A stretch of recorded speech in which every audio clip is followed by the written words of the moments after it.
Hello, and welcome to the Total Mental Performance Podcast, the one and only mindset podcast dedicated to helping fitness entrepreneurs and coaches master their mindset, giving you insider access to industry leaders around their psychology, their campfire stories, and the mindset required to be successful in this business. I'm your host, Kieran O'Neill, mental performance coach and founder of Total Mental Performance, the world's fastest growing specialist mindset service dedicated to the fitness industry. So, without further ado, let's lean in and listen. Yes, team. Today we have a very special guest, Marc Rhodes, the creator of the Hard Kill program. And this is quite an interesting one because I haven't actually spoken to Marc at all. This is our first interaction, and I always love these types of interactions. And how I come across Marc is we have a mutual friend, Kath from Kind Copy. And Kath is an expert in her field. She's world class, and good people always know good people. So when I asked Kath, I'd like to interview a coach outside of my network, one that's clearly done some work on themselves. They're quite introspective. They've done really well, and they can open up and they can share their story. Got a really solid mindset. And straight away she said, you need to speak to Marc Rhodes. And she linked us up, and Marc was like, yeah, I'm down to jump on. So Marc, it's an honor to have you on the podcast. Thanks for jumping on. Thank you very much, mate. Always good to hear that good things are being said about me, I guess. Always, mate, always. So tell me, where does the story start from, Marc? Where are you from, and how have you evolved into the man that you are today? I mean, it's an exploratory question. It kind of depends on how far you want to go back and how deep you want to go down the rabbit hole. Originally, I'm born and raised in a really, really rural, traditional farming community in the kind of northeast of England. And then inexplicably, I was always into training in some way, shape, or form. Got into rugby from a very young age, played that through to university, and then I kind of followed my dream and attempted to join the parachute regiment. Then was medically discharged from there, and I was like, what am I going to do? Because that was my lifelong sort of dream, per se. I believed that was my true purpose and my true calling. And then someone actually said to me in a smoking shelter of all places, you've always been fit, you've been into your conditioning for God knows how long, why don't you consider being a PT? At that moment in time, 2013, I had no idea what a PT was. I was like, what, someone will fucking pay you to tell them what to do in the gym? Like, are they fucking solid? But I was like, right, I'll give it a go. That night, got on the phone, started my qual, and then from there, the rest is history. And now we're into year 9 of the career. Wow, 9 years. Yeah. So a farming community, if you think about farmers, they work really fucking hard, and they're also really consistent. And something I talk a lot about with coaches is farmer's law and having patience. Because with a farmer, they'll pick a plot of land, they'll pick something they want to grow or graze on that. Then they plant the seeds, they have to chop up all the soil, they have to put the fertilizer on it, and then they have to fucking wait. They have to keep working the land every single day. And eventually they get to a space where the seeds start to pop. So how do you think that farming background's played into who you are as a person, the way that you coach, the way that you are as a man? I think that's quite an interesting perspective that I haven't come across yet. Yeah, for sure. So what I'm actually going to do is I'm going to add additional context to that, because it's quite multifaceted. And I can think of 2 main lessons that I've taken away from that stage of my life, if you want to call it that. Predominantly in reference to your question about farming, you're absolutely right. It is not a soft person's game in terms of you've got to keep turning up, and often much of what you need to happen is completely outside of your control. You have zero control over the weather or any of those kind of external factors. What you need to do is focus on controlling the controllables and just doing the very best that you can, and essentially just fucking hoping and praying for the best. And I think everyone in the coaching sphere can relate to that. There's often a lot of things totally outside of our control, and you can quite literally drive yourself to insanity if you spend a disproportionate amount of energy focusing on those things. You need to dial it back to just knowing what's inside of your control, and then fucking enjoying your life when you're not worrying about those things as well. Farmers are definitely, anyone who's listened to this who's been to a young farmers party will know that farmers are definitely not shy of having a fucking good time and letting their hair down. So that's the first element. Is I definitely believe that to be true. And to this day, my father is hands down the hardest working individual that I've ever come into contact with. That serves me, but don't get me wrong in believing that it's all been positive. If I'm going to blame something, I'll blame it entirely. And I think a lot of my work ethic has come from observations that I had as a younger man, but also, you know, that unhelpful inner critic. I never, I guess essentially perfectionism is what we'd refer to it as now. It's been something that I've had to do countless work on, you know, especially over the past sort of 3 to 4 years when I've really started to explore and excavate that. So that's the first side of things, is I definitely believe that it installed a work ethic upon me. But secondly, and I speak about this quite openly, I recently did an IGTV on my Instagram. There's a 10-minute feature length. People want to go and check that out. But you know, I was actually adopted, and it was only brought to my attention about a year ago.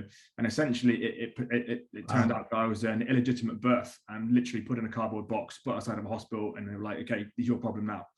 So I spent many of my like adolescent and teenage years being really quite confused as to why I was seemingly very rebellious, very explorative and adventurous and independent, when I hadn't necessarily been raised that way.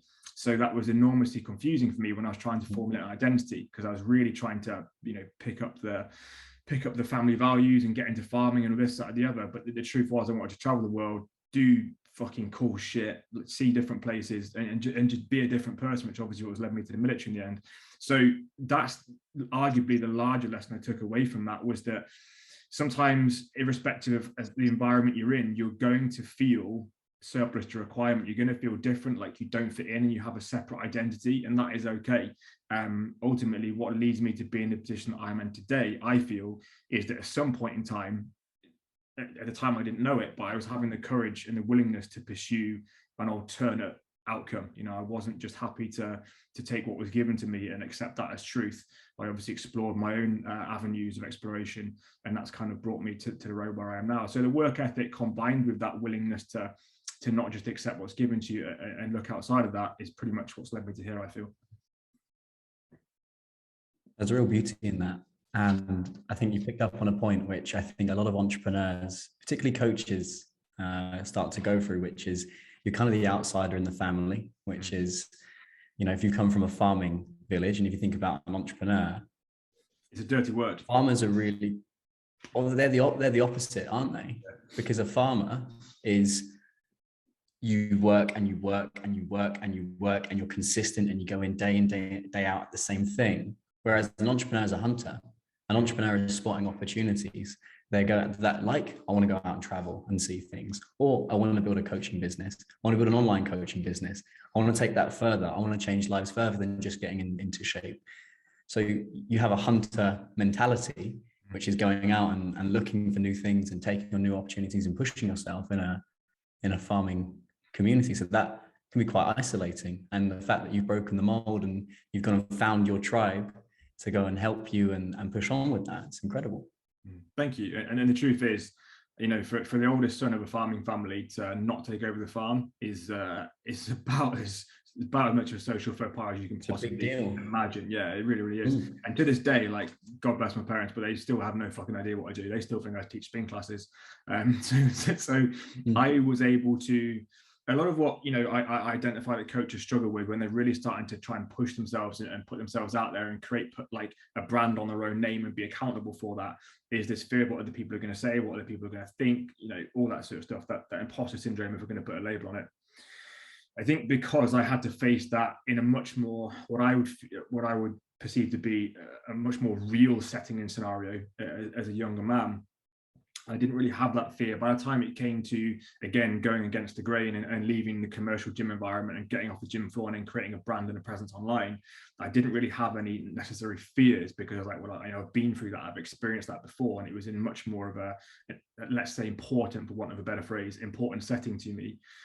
So yeah, like I said, there was obviously a lot of challenges that have been brought to life from that environment, but there's also been a hell of a lot of positives that I can look back and identify, well, this is where I learned the skill for that, and that is where I learned the skill for that. And it's so often the way with coaching, because there's no direct route to becoming, you know, a good coach.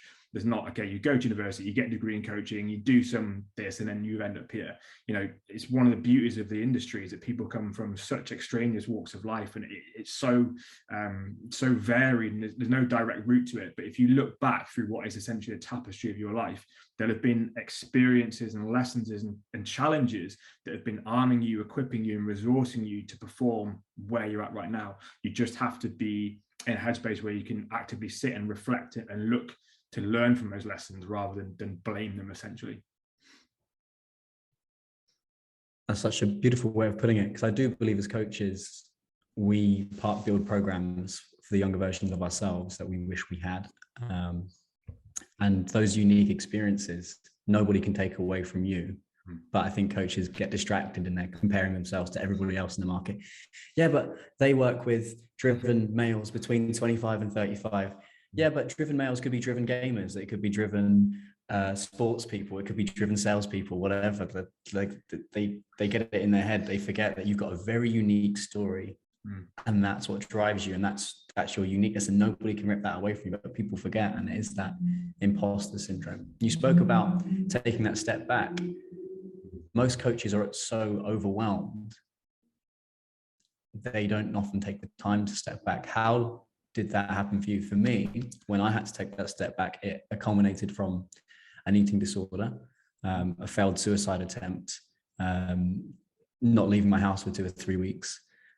And that meant I had to take that step back, because otherwise I wasn't going to be here anymore. And I left things too late. And if we think about TMP, my job is to make sure that nobody gets to that point. My job is to stop people if they're going that way, or if they're in peak performance, the opposite side is to accelerate their performance. But so how have you been able to do that? And have you had moments that forced you didn't have a choice? It was like, no, you've got to do something about this now. Or have you consciously been able to recognize those patterns and stop yourself from going there? Mm-hmm. I mean, I can speak a lot to what you've just spoken about in your own personal story. I mean, that's the beauty of us speaking for the first time. I was totally aware of that. So already I'm like, okay, cool. I can relate to you on a level, because you've obviously faced extraordinary challenge and you've come through and you've won, and you're now helping people achieve the same, which is phenomenal. But I think you identify with me on this, that there is never one individual knockout punch where you're like, okay, this is it. This is what I need to do, or this is what I need to stop doing. Unfortunately, the universe will bestow a lesson upon you repeatedly until you decide to fucking pay attention. And there's been multiple times that now, hindsight's a wonderful thing. But if we had the clarity of hindsight before the event, then all of us would arguably be doing a lot better or a lot happier in life, etc. But when you look back in hindsight, you're able to then palpate and say, well, that was actually a pivotal moment. That was a turning point. So I guess that there are certain key things when there's obviously been a detrimental decrease in the system of your life, and it gets to a point where it seemingly feels like the point of no return. And I've had multiple of those. Initially, it was where I first set up my personal training business in Lincoln.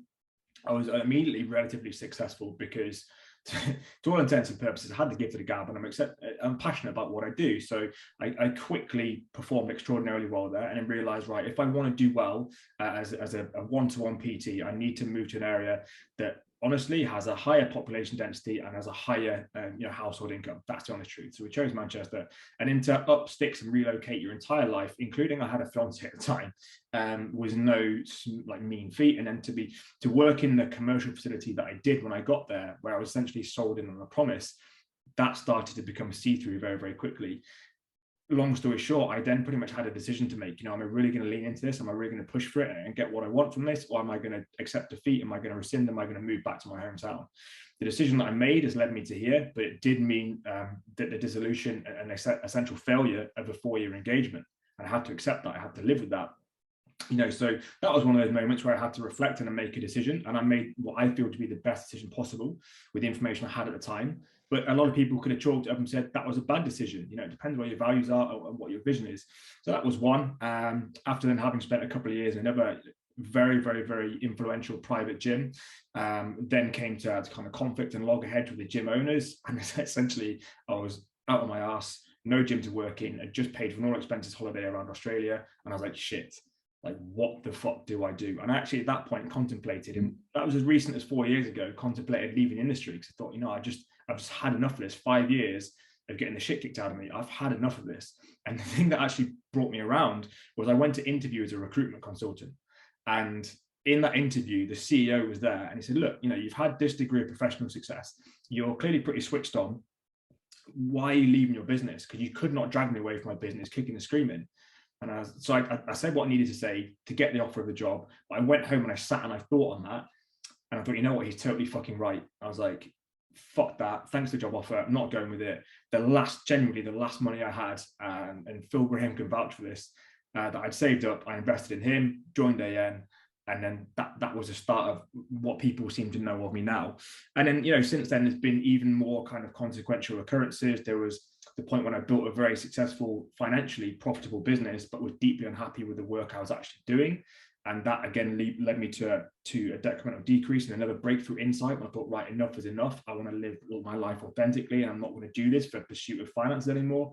So yeah, there's been multiple, but I'll be honest, unless you're a fucking genius, you're rarely going to spot them in advance. Okay, you can start to recognize patterns once you've been through them, but the thing about it is you have to go through it first, and then when you kind of get that breakthrough, it's going to come from a breakdown. That's my honest opinion. One of my mentors, Ron, really, really interesting guy, venture capitalist, invests in tech businesses. Interestingly, used to work in the fitness industry in the 80s and 90s, building gyms, selling gyms or whatever, and then he pivoted into tech. But he said something to me that stuck with me, and it was actually after a breakup. And he said, well, mate, life is a series of failures, and things will work, and then they won't work. The good news is, when you accept that life is a series of failures, and it's through those failures is where you evolve into the man that you need to be the king of the kingdom, that's where life completely changes. And when you change your relationship with failure away from identity level, ego level, I have failed, to I am a scientist, I have a hypothesis. My hypothesis is I can change lives through online coaching, for example. And you go away and you try and figure it out. And a scientist will run loads of experiments throughout the year. And the best scientists emotionally detach from the outcome of the hypothesis. They go, okay, I disproved the hypothesis, off I go. But as individuals, as entrepreneurs, and as coaches, we often see failure as fatal. And it's like, oh my God, like I failed, I'm a loser, I'm not enough, I'm not worthy. But through failure, if you can change your relationship with it and turn it almost into an experiment, that's what makes it really fun. And what I'm seeing in your story there is there's been a series of perceived failures, and you've gone, okay, you know what, coin isn't going to make me happy. And you know, I think there is a balance, right? As if you're getting your survival needs, not getting your survival needs met, money's really fucking important, and that's an important value. But once you get past that and things are stable, and then once you're in, that's really where purpose and meaning comes in. And it looks like, you know, a lot of soul searching is sort of, you've had lots of ups and downs, which is beautiful, and that's really, really important. Otherwise you wouldn't be where you are today. That's allowed you to come to those realizations. It's fucking awesome. Throughout that, there's been some big moments. Which would you say was the darkest? Which was the moment where you were really staring into the abyss and going, I don't know if I want to be here anymore? Or if not that abyss, at very least, what is the fucking point? Because we all get there, right? Yeah. I mean, I'm not shy about admitting the fact there's probably two most palpable to varying degrees of severity. The first was when I was medically discharged from what I perceived for at least 16 years to be my dream job. And in retrospect and in hindsight, I knew very little about mental health then. But looking back, 100% I had depression, 100%, and probably for as long as a year. But I was functioning with it. You know, I was the happy, bubbly guy in the gym who was speaking to everybody, transforming clients' lives, like always upbeat. But the depths of toil and emotional challenge and pain in my own head were incomprehensible. Even to me now, like I look back and I'm extraordinarily proud of that man for how he conducted himself and how he kept going, because fuck me, that was painful. Like that was, you know, if anyone out there can relate to this, of what you've put yourself through unbelievable turmoil and pain and hell to get to that point, and it's taken away from you, and there's no ifs or buts, there's no appeal process, that's it. You're surplus to requirement. It's very, very, very, very difficult to deal with. And I just didn't see the point. I didn't see the sense. So I honestly, in retrospect, I don't know where that came from. I think ultimately, many of us, if we're put in that situation and our back is against the wall, we'll see what we're really capable of. You know, we all know how hard we like to work and how hard we like to challenge ourselves. But then when you find yourself in a situation, a setting, in a scenario where your back is really against the wall, you'll learn a disproportionate amount about yourself in a very, very short space of time. So that would be the first of those. I think the second would be actually occurred in the presence of a good mutual friend of ours, Mr. Joe Parrish. And this would have been in November 2019. Okay, so off the back of initially joining an entrepreneurial mastermind group, I built a very powerful business very, very quickly. I mean, in terms of success metrics, the finances was very, very much there. But as a result of essentially not, I don't want to say being disingenuous, but as you spoke to earlier, you know, kind of just doing what is we feel is expected of you as a coach, and kind of working with anybody and everybody, not necessarily knowing what your real purpose is and what fulfills you and what your mission is in life. I was working with anybody and everybody. And as a result of selling my happiness for financial return, I was like deeply, deeply unhappy. I wouldn't say I was depressed at all. I was just very deeply unhappy, very unfulfilled. And it came to a head because we were on a training camp in the lakes, and I was legitimately sleeping for about 4 hours a night, and that would become norm. As I said, it's never a knockout blow. It's a decremental decrease in standards, and resilient individuals, as coaches tend to be, will just normalize that. I'm like, oh, it'll be okay. When I get to here, I'll sort that out. When it gets to here, it will get easier. And trust me, it doesn't. Okay, it's going to break. And I was sleeping on the sofa, heart palpitations, eye twitches, you name it, it was going on. And then I think I had just had a moment, and I was like, this is my life and I'm fucking wasting it, and I won't do this anymore. I will never get this moment again. I will never live this life again. I fucking hate this. I'm not doing it. So I actually called up the head of the entrepreneur mastermind group, ran through, and he goes, okay, like, it's pretty clear what you've got to do. It's now like 10:30, you've got till 12. All these clients that are responsible for making you unhappy, let them go, offer them refunds, whatever you need to do, just make sure you're financially safe, let them go, we start again. I was like, fucking roger that. And I did it, and I actioned it.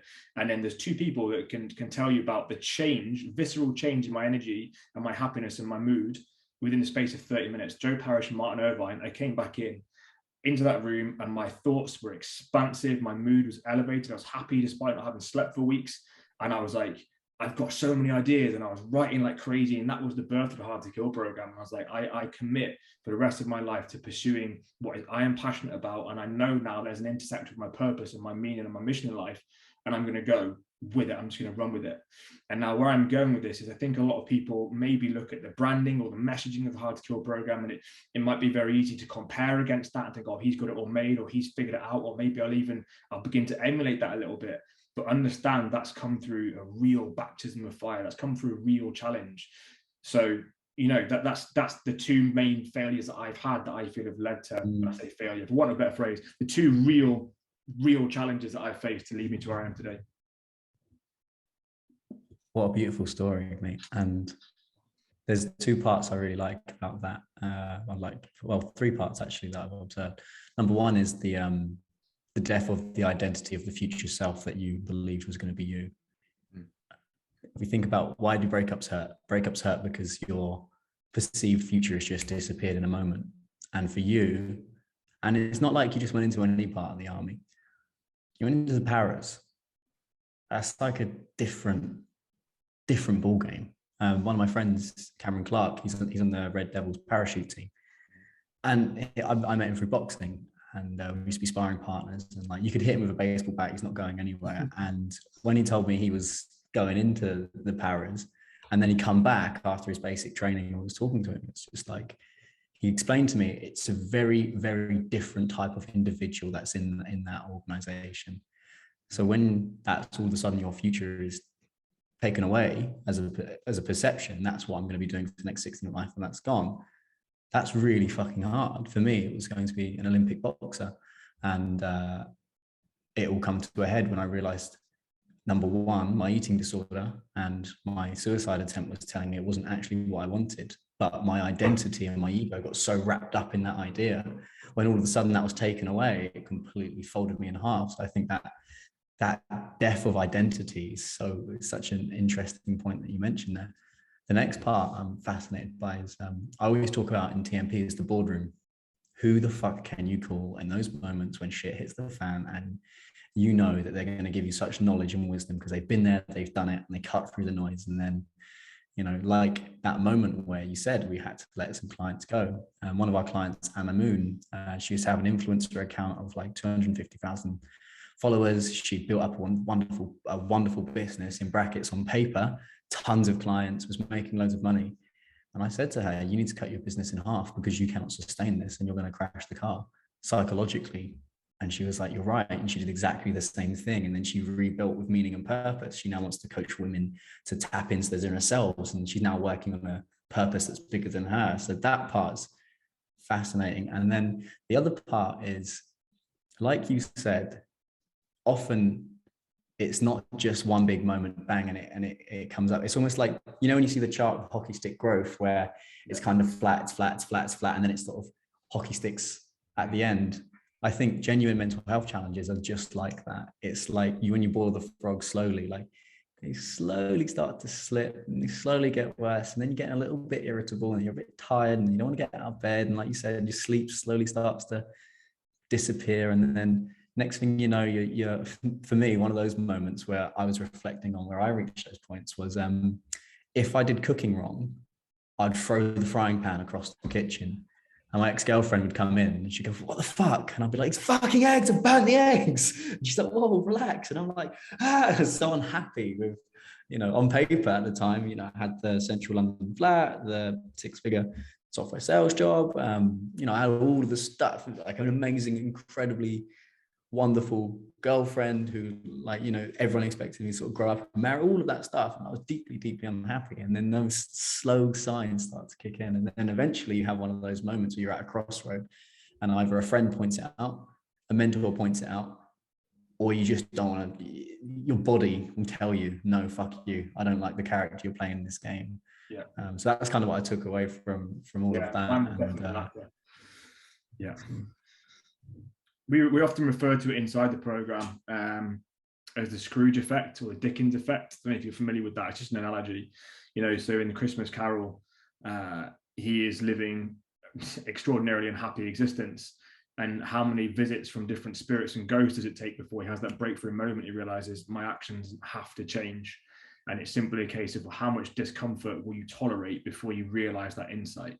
And to put a more scientific point on it, we just use a model of the decremental decrease in the system. Without a feedback loop, there's always going to be a decremental decrease in the system, and you'll operate just above the point of total catastrophic failure, and then something will take you over that line. And unfortunately, many people look to palpate that one incident, and that took them over the line. When if we reverse engineer and we look at it, it's like, actually, no, you've been operating at a pretty poor standard for a long period of time, and we need to start disturbing that trend in a more positive sense. 100%. And it's also figuring out your production capacity as well, I think. So one of my mentors, he's a top therapist in the world, one of the top therapists, does a lot in men's work, but he used to build factories for Boeing, and they used to go in and design them. What he said was they design factories to operate at 80% capacity, because if you're going at 100%, if you get an extra order or somebody gets sick or one of the machines break, you're fucked. And that for me was such a mind-blowing moment, like just what you're talking about there, which is the straw that breaks the camel's back. And if you can build your personal systems, whether that's from a mindset perspective, a training, nutrition, whatever, to operate the factory, so you're always at 80%. So if you need to go to 100%, you're okay. But if you're always operating at 100%, the factory's going to break, and you're going to start dropping the ball. So run me through what life looks like for Marc now, because you've clearly done a lot of work, you put your foundations in, you found your meaning, you found your purpose, what's incredible. And I think a lot of people, particularly when they look at successful coaches, they think, well, it must be sorted for them now. It must be great. Like they've got everything. They've got meaning, they've got purpose, they've got whatever. And they forget, well, life is a series of puzzles, not problems. Because if we fix problems, that's fear and scarcity and negative. But if we're solving puzzles, that's curiosity, it's fun, it's abundance. So now you're in a place where you're solving puzzles, which is incredible. So run me through what that looks like now, and having been through that journey to get there, how does it feel? How does it operate? How does it show up? And just paint a picture for Marc Rhodes today. Yeah, fantastic. And I think I was very much in that boat, like potentially when I first joined, networks like AN, I looked at the perceived higher performer, and I thought they must really have it together. Like they're such powerful individuals. How can I ever aspire to be like them? Like what makes them that way, etc. But the truth is, exactly as you alluded to, you face just as many, if not more, puzzles. I just make an absolute point of being very grateful that the level of puzzles that I am solving on a daily and regular basis are constantly moving me one step closer to the life that I could never have dreamed of, 10, 15 years ago. But there are puzzles, and that's the reality. And, you could even say that there are some problems. You've heard the adage, more money, more problems. That is still very much true. If you want to scale a business and you're pushing multi-six figure, then, you're going to have VAT bills and taxes and all those kind of things. But again, it's all about being grateful for what you have, and looking at the freedoms that you have. That's the most important part for me. So when I first joined kind of entrepreneur mastermind groups, and they spoke about the metrics of, impact and wealth and freedom, I think quite naively and quite arguably maturely, I perceive freedom to be, okay, freedom to do this. I'm going to travel the world and I'm going to do all this cool shit, and I'm going to be sipping cocktails in the Bahamas and fucking tapping on my laptop like one of those guys. And I think that as I've matured and I've understood myself a little bit more, and I've really doubled down into what is important to me and who am I, and also what do I want from my business, it's a very subtle change of moving from freedoms to freedoms from. This is something I took away from Naval Ravikant, which I thought was enormously powerful, is rather than talking about having the freedom to do all these things, because as humans, we don't really want to do all this extra shit. It's having freedom from things that otherwise we can take for granted. It's freedom from having to answer to anybody. It's freedom from having to adhere to timings. It's freedom from stressful working conditions. It's freedom from poverty. All of these things that we massively take them for granted, especially when you start to build a more profitable business. When I first started on that route, I remember having a call again with Phil Graham, and he said, it seems to me you're having quite a lot of difficulty to defining what success means to you. So I started then building a mission statement, a list of, I know I'm being successful when, and looking at actual daily habits and behaviors that I can do, and now I have barista standard coffee in my house every day. That's a massive success for me, because it's really important to my life values. I can walk into, and this may be received as arrogance, but it's not intended that way. You can walk into a clothes shop and you can pick something up that you like, and you can buy it and not have to look at the price tag. That is success. Success is not having to drive cars or go on holidays. Nobody can tell me what to do. I do not answer to anybody. And that is essentially the best part of what it is that I do on a personal level.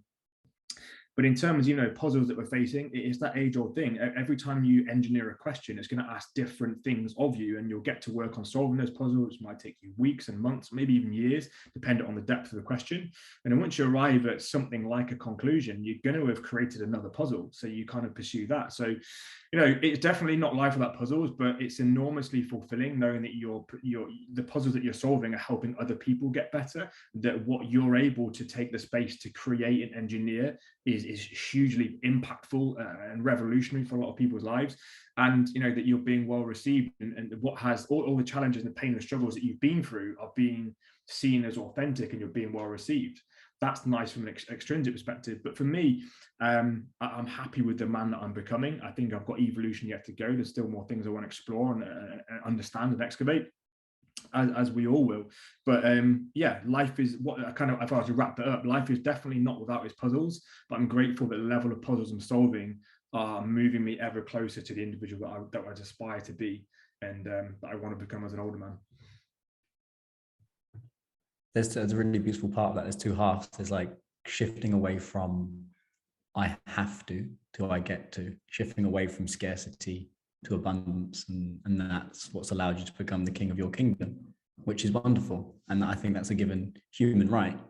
We don't have to be a genuine king with castles and whatever, but even just our own lives and our own households and our own behaviors, thoughts, feelings, beliefs, and whatever, we can be the king or the queen of that. And you've clearly worked on that to get there, which is absolutely inspiring, mate. And I think it is doing meaningful work. I could make a lot more money still being in software sales, still working data analytics, or even, chasing my high net worth clients that I have here out in Dubai. But that's not as meaningful, because I have this thing where I love underdogs. I really love underdogs. And I see a lot of underdogs in the coaching industry. And a lot of coaches don't necessarily come from a background where it's been handed to them on a plate. They've had to work really hard. So my thing as a perceived underdog has been, how can I be the king of my kingdom if I'm the underdog? And my purpose is to find other underdogs and help them become the king or the queens of their kingdom. And the beauty of the coaching industry is we all have the same values. We want to help people, we want to change. So if I help a coach usually has 20 to 50 clients. Some of them have 100. Some of my top guys have got 200-300 clients. Some have got 500, you know. So when I change that coach's life and they understand themselves and they have more self-awareness and they understand mindset and how to manage their emotions, well, guess what? They help their clients. So the network effect of what I can do for deep, meaningful change for humanity, we're not going to change 7 billion lives, but a very small percentage of the planet that we get to sort of help them spread that knowledge. That for me is really exciting. So I really resonate with the point on purpose. And when you really tap into that and something that's bigger than you, it makes the game a lot more fun. I have one final question I ask all our guests. So forget TMP as an organization, as a team, but I want you to think about, what does the phrase total mental performance mean to you? If you had total mental performance, how would you know? Just broke up a second there. Could you repeat that question for me, please, mate? Absolutely. If you were to know, so think about the phrase, not the team, total mental performance. So if you had total mental performance, how would you know?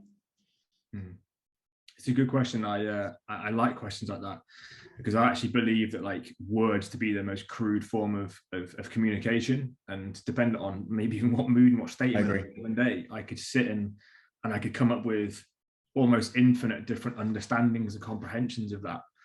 But I think if we're talking specifically in reference to coaching,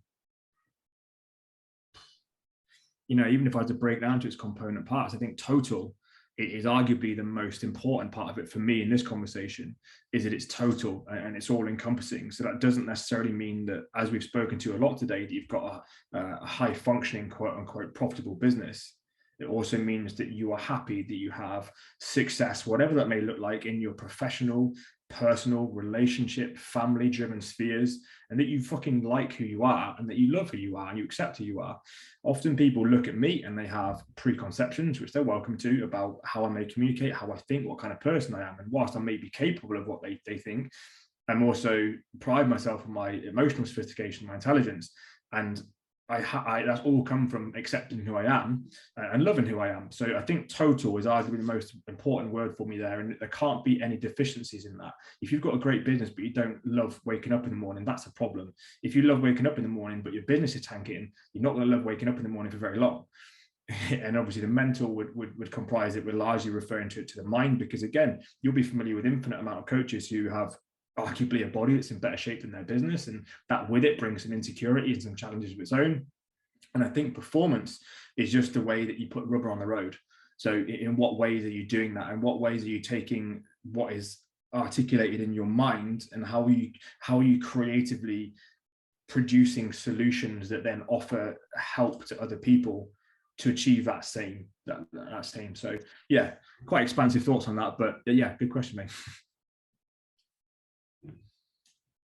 Marc Rhodes, it's been an absolute pleasure. I absolutely loved this, and we'll have to do a follow-up episode at some point. Where can our listeners find you?